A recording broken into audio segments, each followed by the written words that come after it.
মাসখানেক আগে ফ্যামিলি ট্যুরে পুরী গিয়েছিলাম। সন্ধ্যের সময় বিচ সাইডে ঘুরতে ঘুরতে সুন্দর করে সাজিয়ে রাখা দোকানটিতে এই কালারিং কাপ বক্সগুলো দেখে চোখ আটকে গেল।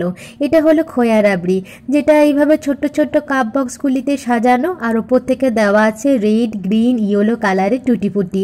দামটা ঠিক মনে নেই, তবে 20 থেকে 30 টাকা এরকম হবে। আমিও একটা নিয়ে নিলাম। ঠান্ডা ঠান্ডা খেতে কিন্তু বেশ লাগছিল। তোমরা কারা কারা রিসেন্টলি পুরী ঘুরে এলে আর এই খোয়া রাবড়ি টেস্ট করেছো কমেন্ট বক্সে জানিও কিন্তু।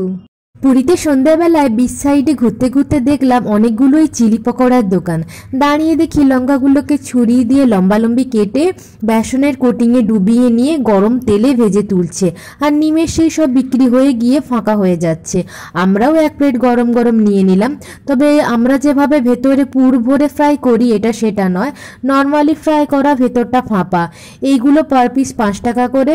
শীতের সন্ধ্যেতে টমেটো চাটনির সাথে গরম গরম খেতে বেশ ভালোই লাগছিল। আপনারা কারা রিসেন্টলি পুরী ঘুরে এসেছেন এবং এখানকার এই চিলি পকোড়া টেস্ট করেছেন তা কমেন্ট সেকশনে জানাতে ভুলবেন না কিন্তু।